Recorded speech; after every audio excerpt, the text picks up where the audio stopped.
坐过僵尸车吗？我家楼下就停了一辆，可今晚我却接到了他的挪车电话。麻烦你下来挪个车。然而电话里却传来了一阵哭声。我记得那辆车自我搬来之后就没有挪动过，难道车主回来了？没办法，我只好硬着头皮出去。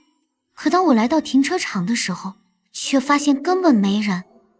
一瞬间，我浑身起满了鸡皮疙瘩，甚至都不敢多看他一眼，急忙把车开走了。从这以后，我就再也不敢把车停到他前面了。可没过多久，我回家停车时，却遇到了更诡异的事情。刚下车，我就注意到一阵断断续续的声音，听起来好像是有人在哭。更可怕的是，这声音竟然和我那晚听到的一模一样。我双脚像灌了铅一样，根本迈不开。这时我忽然听到身旁传来了窸窸窣窣的声响，一回头却发现旁边的车里居然有一张煞白的脸。可等我睁开眼，却发现面前站着一个男人。怎么妹子，遇到什么事儿了？我看着他手中正在播放的视频，难道是手机发出的声音？大哥，你听没听到有人在哭啊？没有啊，你别吓唬自己。可还没等他说完，那哭声又传了过来。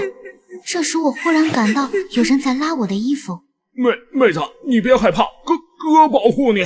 我内心有些无语，向着声音的来源看去，发现那声音好像就来自那辆僵尸车。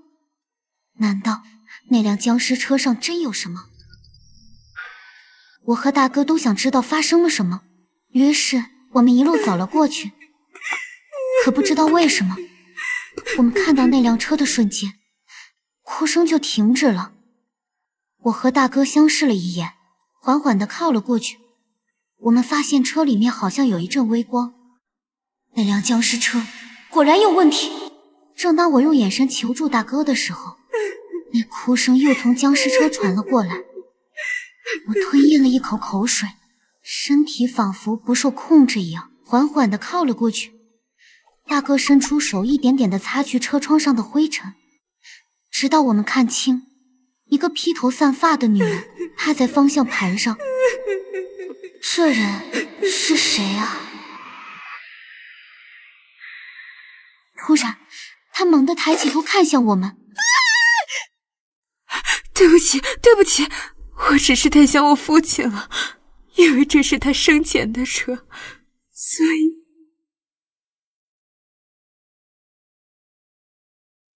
请注意听。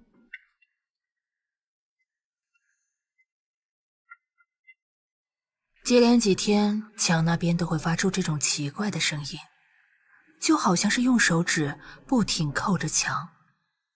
但我却敢怒不敢言，因为我的邻居真的很可怕。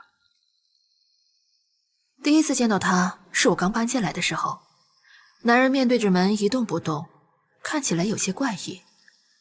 本着邻里和睦相处的原则，我主动上前跟他打招呼，但在他转过头的瞬间，我还是被吓了一跳。一块巴掌大的印记在脸上，头发凌乱，几乎掩盖了他深陷的眼眶，使他看起来很阴森。我努力挤出一个不自然的笑容，他直直地看着我，突然把脸凑到我的跟前。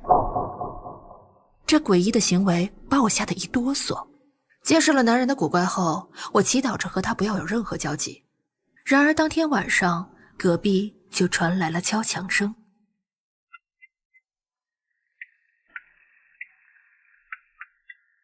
起初我以为是男人在挪东西，并没有在意。可是今天半夜，这扰人的敲墙声再次响起，似乎比昨晚更用力。噪音在寂静的夜晚显得格外刺耳，我的心烦躁不止。尽管觉得隔壁男人不好惹，可我还是泄愤似的用脚踹了几下墙壁，企图给对方一个警告。可对方并没有意识到自己已经扰民，相反的，敲墙声越演愈烈。怒火中烧的我更用力地踹了几下墙。隔壁突然停了下来，我终于松了一口气。可接下来，隔壁就像疯了一般，震得我耳膜和心脏极其不舒服。我忍无可忍，冲出房间直奔隔壁。门被打开的瞬间，一股冰冷的气息扑面而来。男人阴森的脸赫然出现在眼前，房间居然弥漫着一种红色的灯光。这一幕让我的脑袋瞬间短路。几秒后，我结结巴巴地表明了来意，希望他不要再制造噪音。但男人一言不发，只是死死盯着我，让我感到心里发毛。我逃跑似的回到了家，但是不久后，那个声音又响了起来，可我却没有勇气去质问他。第二天清晨，因为没睡好，我浑身不自在地起了床。吃早饭时，一条新闻吸引了我的眼球。麻吉是一个女孩下班路上离奇失踪，至今下落不明。我还特意看了眼事发地，居然离我住的区域并不远。晚上下班回家时，我在楼梯口又遇见了隔壁的男人。男人手里正拿着一把铁锹，阴森森地站在那里。一瞬间，我感觉毛骨悚然。我紧张地和他打了声招呼。男人并没有回应我，依旧死死地盯着我。我硬着头皮从他身边经过，然后逃命似的甩开步子，锁好门的刹那，瘫软地坐在地上。一想到那个男人盯着我的眼神，我的头皮一阵阵发麻。抓起手机给闺蜜打去电话，希望能在她家借宿一晚。这个房子我是真不敢住了。在朋友家里，我终于睡了一个安稳觉。一早醒来，手机上弹出一条新闻：失踪女孩在山上被人发现，已经失去生命体征。变态！我暗骂了一句。突然，一阵敲击声再次响起，我的心一下子提了上来。循着声源找了过去，是闺蜜在敲击桌子。我问闺蜜：“你在干嘛？”闺蜜说她刚好在研究摩斯密码。一瞬间，我好像想到了什么。我用手在桌子上敲起了那个熟悉又陌生的声音。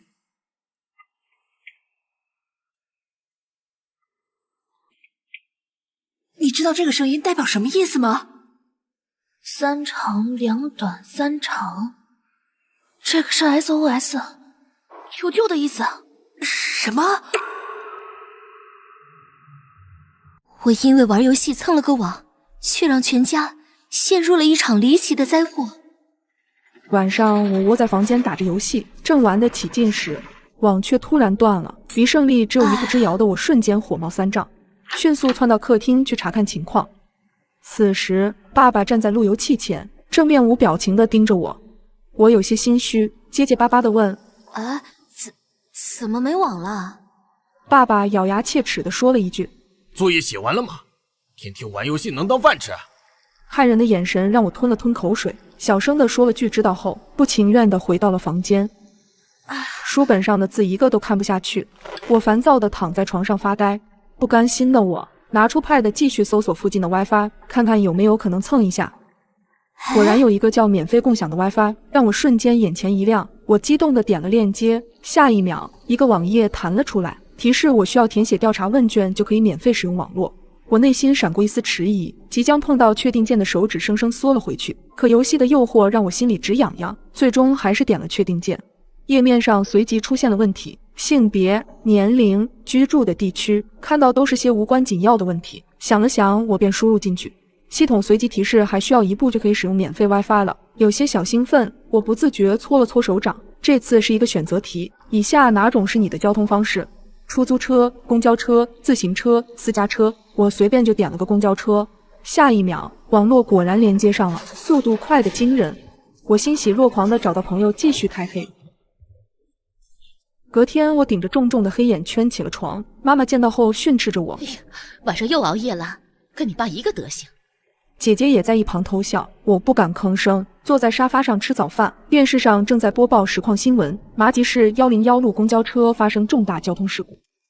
我猛地停下吃饭的动作，眼睛里满是震惊，看着现场很惨的画面。一股寒流席卷全身，这不是我每天早上坐的公交车吗？如果不是我今天起来晚了，我也会在那辆车上。很久我才平复了心情，难道和我昨晚填写的问题有关？但随后又安慰自己是巧合而已。夜晚再次来临，尽管心有余悸，可是游戏的魅力还是让我再次点开了免费的网络。而今天的问题是，你住的是什么样的房子？单身公寓、普通小区、别墅、宿舍？想着反正也是随便调查，不用这么认真，随手就点了个单身公寓。很快，我担忧的情绪被游戏的快感所代替，又开始愉快地玩了起来。半夜，一阵刺耳的火警声将我吵醒，茫然地睁开眼睛。窗外格外刺眼，拉开窗帘的刹那，我的手脚瞬间冰凉，心脏狂跳不止。对面的单身公寓竟然着火了。这时客厅传来脚步声，我拉开门时，家里人已经都在门口穿鞋了。我焦急地问：你们去哪儿？你爸的车就在对面停着，我们去看看。爸爸还叮嘱着我：你早点睡觉，明天还要上学。随后他们就出了门。我选择了公交车，公交车就出了车祸。我选择了单身公寓，公寓就发生了火灾。我不敢再想下去，暗暗发誓再也不用那个免费网络了。可就在这时，Pad 里又弹出来那个 WiFi 的链接页面，一瞬间，我的瞳孔收缩，冷汗浸湿。页面上赫然出现了3个人的照片，上面的问题是：你的家人中，你最爱的是谁？如果你的前任总在半夜给你发消息，你会回复吗？我想你了。深夜，一条不合时宜的短信让我猝不及防，因为是陌生号码，我以为只是有人发错了消息，直到第2条、第3条接踵而来。你就这么离开我了？你怎么这么狠心？我的脑袋轰的一下炸开，突然回忆起曾经被某个人支配的恐惧，脊背瞬间冰凉。这语气和说的话不是别人，肯定是前男友。可这是我刚换的手机号，他怎么会知道的？我的手心渗出冷汗，不想和他再有任何瓜葛，我自然没有回复信息。隔天我问了身边的闺蜜，奇怪的是，她们一口咬定从来没有把我的新手机号透露给她。然而在此期间，那个号码一直频繁给我发来信息，我希望可以看到你，我的生活里不能没有你。她不停地卖惨，诉说着对我的想念，可我却没有一丝感动，心里只有厌烦。直到有一天夜里，短信的提示音再次响起，我想和你永远在一起，我要去找你。我的头皮一阵阵发麻，他又在发什么疯？不会真的找过来吧？我的心跳骤然加快，但随即又安慰自己，我已经搬了新家，他应该不会找到我。可猛然间，我又想到了，他都能设法找到我的新手机号，难道会找不到我的新住址吗？一想到那个男人随时都会出现在我的眼前，我的手脚冰凉，神经绷得特别紧。我赶紧跳下床，将门窗全部反锁，然后瑟瑟发抖地躲在被窝里。可我总觉得有双眼睛在紧紧盯着我。那晚我一夜未眠。第2天一早，我立即行动起来，在我家门口和房间都安了监控，我还准备了防狼喷雾，把报警电话也设置为紧急联系人。尽管一切准备就绪，可我的心里还是很不安，整个人笼罩在恐惧的阴影里，生怕我开门回家时，那个男人会突然出现在我的身后。就这样提心吊胆地过了好几天，可自从那条消息之后，他却再也没有了音讯。转眼来到了我的生日，几个好友来家里给我庆生。在我喝的微醺时，我再次收到了一条信息：我今天很想你，要是你在身边就好了。我知道你不会回复我的信息，我只是想让你知道，没有任何人比我更爱你。愉悦的心情被前男友恶心了一把，瞬间变得很糟糕。然而他接下来的一条消息更是让我火冒三丈：你不理我也没关系，我去找你。想到前段时间的提心吊胆，压抑的情绪终于爆发，我咬牙切齿地回复道：那你来呀。消息刚发送，那个男人立即有了回应：真的是你吗？我不是在做梦吧？第2天，当我醒来打开手机时，瞬间傻眼了。那个陌生号码竟然给我打了20通电话，我心里慌张不已，颤抖地翻着昨晚的信息，他只发了2个字：等我。我吓得吞了吞口水，为昨晚的口嗨后悔不已。就在这时，门铃声突然响起，我的汗毛瞬间立了起来，小心翼翼地挪到了门口。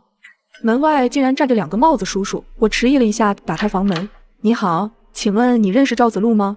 帽子叔叔神情凝重地问。我仔细想了想，然后摇了摇头。帽子叔叔没说话，却很严肃地看着我的脸。我有些紧张地问：发生了什么事情？在帽子叔叔的讲述下，我这才知道了整个事情的始末。原来和我发消息的那个人并不是我前男友，而是这个叫赵子路的男生。他的女友前段时间因意外过世了，而他一直在失去女友的情绪中未曾走出来。于是赵子路经常给女友号码发消息，诉说心中无尽的想念，之前一直没有得到回应。直到我沿用了这个号码，阴差阳错下回复了他的消息，他又惊又喜，尝试着拨通号码，结果都失败了。那条信息险些成了催命符，差点害得赵子路结束了自己年轻的生命。幸好他及时被救了下来，可我依旧心有余悸。我在浴室里发现了一团不属于我的长发，开始我认为只是上一任租客留下的，随手清理后便没放在心上。然而今天新的头发又出现了，不安的情绪瞬间涌上心头。我没有室友，房间的门卡也只有我一人持有，难道有人在我不知情下进了我的房间？因为是公寓出租的旺季，公寓管理员李姐带我来看房子的时候，只剩下这间404房间，屋内的布局和宣传单上介绍的几乎没差，当即我就决定入住了下来。可没想到，我已经连续2天发现这个不属于我的头发了。我率先检查了门窗，并没有被破坏的痕迹，可是头发肯定不会凭空出现，这一切真的太诡异了。我去找了公寓前台小美，她总是笑容满面，又和我年龄相仿，我们一直聊得很投机。但今天在她的话语中，我得到了一个重要的信息：公寓的管理员李姐有一张万能房卡，也就是说，除了我，她也可以打开我的房门。难道真的是李姐吗？正在我思索的时候，刚好碰到李姐神情慌张地从隔壁的房间走了出来，她尴尬地冲我点了点头。就在经过我的时候，她头发的香味瞬间引起了我的警觉，和我浴室里的那团头发味道惊人的相似，这让我更加对她产生了怀疑。但她为什么要这么做呢？我迈着沉重的步子回到了房间，印象中我隔壁住的是一个年轻长发文艺男，生活中他们之间应该不会有任何交集才对，为什么李姐会从他房间出来？我心里纠结万分，想直接去质问下李姐，可又拿不出任何证据。好在隔天晚上浴室里并没有新的头发出现，我心事重重地整理着衣服，却意外地发现最喜欢的红色卫衣不见了。我翻遍了整个屋子，但都没有找到。我有点疑惑，不确定是不是搬家的时候没把它带过来，还是说有人拿走了我的卫衣。想到这里，我的头皮一阵阵发麻，但又觉得是因为头发的事情害得我想多了。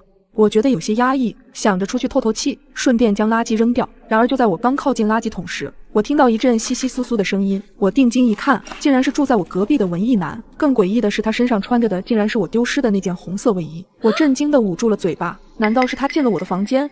但我又想到昨晚李姐神色慌张地从他房间跑出来，还是说是他和李姐之间有什么秘密？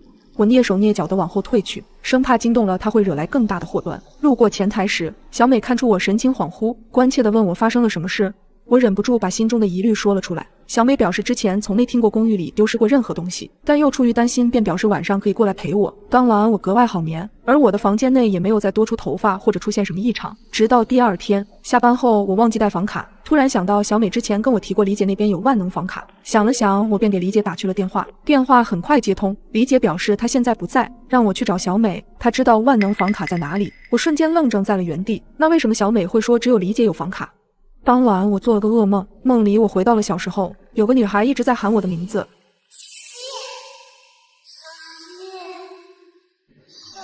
一种愧疚感迫使我猛地睁开了眼睛。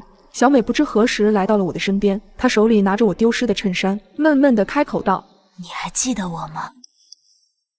我是公寓管理员李姐，万能房卡一直都放在固定的位置，我和小美都可以用它帮忘记带房卡的租客开门。403的阿龙一直在疯狂追求我，可我已经有了家庭。那天去找阿龙也是想跟他摊牌，没想到在门口碰到了小西，希望他什么都没有听到吧。我是阿龙，最喜欢的颜色是红色，我很喜欢李姐这样有魅力的女人。那天去翻垃圾桶，是因为我的相机的储存卡不见了，我找遍了所有的角落都没找到。我穿的衣服确实是我自己的，其他我什么都不清楚。我是小美，曾经我有个好朋友，当所有人都孤立我的时候，他也选择远离了我。当他再次出现在我眼前时，我发现他竟然完全不记得我了。下水道口的头发其实是李姐的，不过是我故意放的。小西丢的那件衣服也是我拿走的，就是要让他自投罗网，100%相信我，然后我再将他推向深渊。可没想到他最后还是发现了。你有没有一谈恋爱就消失的朋友？我就有一个，但我感觉他最近有些不对劲。起初是他发的一个朋友圈，我就说炸鸡什么的还是半夜吃才香。配图是一桌的炸鸡薯条。虽说深夜放毒没什么奇怪的，但是他是一个健身博主，对这类高热量的食物从来都不碰的，怎么会发这些呢？我打开了对话框，对他嘲讽道：果然女人一谈恋爱就会变啊。对方很快显示正在输入中，可等了很久依然没有消息发过来。我看了眼时间，已经半夜12点多了，怕是我耽误人家亲热了吧，索性我就没有再继续发消息了。快吃吧，一会儿就凉了。没过几天，我坐地铁时又刷到了他的朋友圈。你就是我的宝藏男孩，这辈子认定你了。配图是两人的贴脸合照，这还是我第一次看到她男朋友，帅气阳光，闺蜜也笑得很灿烂。我赶忙在下面评论：这恩爱秀的，啥时候也让我见见啊？她也很快回复：会有机会的。然而当我眼睛再次扫到消息的时候，总觉得哪里不对劲。简短的5个字看得我很疑惑。他之前每次发消息最后都会带个表情，为什么这次什么表情都没有？但转而想想，也有可能是她男朋友帮忙回复的，便没有在意了。茄子。直到朋友聚会的时候，他也一直没有出现。朋友们也都在吐槽他是个恋爱脑，谈恋爱了就直接玩消失，发消息也不爱回，打电话也不接，连视频账号也不更新了。我这才意识到，作为一个健身博主，他已经断更半个月了，这显然是真的不正常了。想到这儿，我又打开了他的朋友圈，最新的一条是昨天晚上发的。让我简直无语，这华夫饼又硬又难吃。配图是一个被咬了一口的华夫饼，我赶忙往下拉，一瞬间让我汗毛直立，我大喊着快报警！干嘛？到点了，该发朋友圈了。如果我遇到危险了，你可一定要救我啊！暗号就是第二个字。记市昨夜发生一起恶性伤人事件，目前凶手在逃中。我颤抖着拿起手机想要报警，男人淡定地说：我劝你不要报警，因为在他们来之前，你已经没命了。清早我被一阵敲门声吵醒，男友正站在门外，他似乎有些疲惫，头发凌乱。他表明想在我这里暂住几天，我满脸惊讶他突如其来的想法，因为我们也刚认识不久。我和他是在餐厅里认识的，也是他主动来添加我的联系方式，经过几日的相处后，才刚确认了关系。我没有直接拒绝他的请求，微微抿了抿唇，还是让他先进了屋子。我倒了杯水递给他，询问起他为什么突然要在我家暂住，可他只是静静地坐在那里，眼神中仿佛隐藏着很重的心思，随后挤出了一个尴尬的笑容。遇到点麻烦。他的话中略带些无奈，还没等我继续追问，他低沉的话语再次响起：我饿了，有什么吃的吗？我愣怔了一下，平常我根本也不做饭，家里并没有余粮。那你等着，我点个外卖好了。我抓起了手机，扭头冲他挤出一个笑容来掩饰尴尬。下完单后，我望向了男友，又尝试着想继续刚才的话题，可他一直低着头，不停地摆弄着手机，气氛压抑的让我浑身不自在。我打开了电视，想着放点声音缓解一下，恰巧电视里正播放实况新闻。是昨夜发生一起恶性伤人事件，目前凶手在逃中，伤者已送到医院抢救。各位居民如遇到有用线索，请马上通知。猛然间，我的瞳孔收缩，两只手不停地颤抖。男友的照片赫然出现在电视上，一瞬间我大脑宕机，眼神不自觉地瞥向了男友，而坐在沙发上的他不知何时已经抬起了头，全程淡定地看着电视中的画面。我捏紧了手机，下意识地想要报警，可男友的话突然缠绕在我的耳边，让我浑身一哆嗦。我劝你不要报警，因为在他们来之前，你已经没命了。我害怕地吞了吞口水，但身体却丝毫不敢动弹，依旧能感受到男友锋利的眼神在死死盯着我，似乎只要我有所举动，他立马会对我下手。时间一分一秒的流逝，门口的敲门声突然响起，是外卖小哥。我仿佛抓到了救命稻草般匆忙的起身，男友却抢先一步打开房门，面无表情地说了句谢谢。我费力地踮起脚尖，在他身后不停地向外卖小哥使眼色。祝您用餐愉快。外卖小哥转身离开的刹那，我绝望的连眼眶都红了。我僵硬地坐在沙发前吃着饭，心里一直盘算着接下来该怎么办。入口的饭菜也在此时难以下咽。今天的外卖味道很怪，又咸又涩。我下意识皱了皱眉，随即灵机一动，我啪的把筷子拍在茶几上。今天这外卖怎么这么难吃？我一定要给他差评。男友的视线死死盯在我的脸上，似乎想看穿我的意图。我大气都不敢喘，刻意让自己的样子表现得自然一些。接着他也尝了一口外卖，随即皱起了眉头。是挺难吃的，对吧？这种必须给差评。我装作十分气愤的样子，在他未反应过来前麻利地掏出了手机。男友阴冷的目光一直在我脸上打转，我刻意屏蔽了他的审视，手上不停地摆弄着。陡然间，一股冰冷的气息笼罩着我，转头看去，男友不知何时森森然地凑近了我。啪的一声，手机滑落在茶几上，在寂静的客厅中尤为刺耳。我手忙脚乱地去捡手机，男友却先我一步将它握在手里，从牙缝里挤出2个字：打开。我吓得汗毛都立了起来，颤抖着解了锁。男友检查了评论内容确实无异后，才把手机扔给我。我下意识地松了口气。不久，门外再次响起敲门声，男友戒备地从猫眼向外望，是刚才的外卖小哥。不好意思，刚刚还有2杯饮料忘记送了。他满脸陪笑地举起了手上的饮料。男友迟疑了几秒，这才打开房门。就在他要关门的瞬间，帽子叔叔突然冲了进来。我在给商家差评前，先快速给骑手打了赏110元。我只能赌外卖小哥能看懂我的求救信号。最初小哥只是茫然，直到他联想到我挤眉弄眼的画面，才意识到我遇到了危险，所以果断报了警。自从那个没边界感的女人闯进了我的家，我每一天都像生活在噩梦中。我和老公的2年婚姻原本平静和谐，直到那天老公的妹妹突然搬到了我家里来。本以为并没有什么，但她的举动越来越奇怪，甚至可以说没有任何边界感。她从来都不出家门，也不自己做饭，甚至吃饭都要我老公喂。每次我老公回家的时候，她竟然要我老公抱她，在我面前做着亲昵的动作，完全不在意我是不是在一旁看着。老公出门的时候，她还会拉着老公不让他走。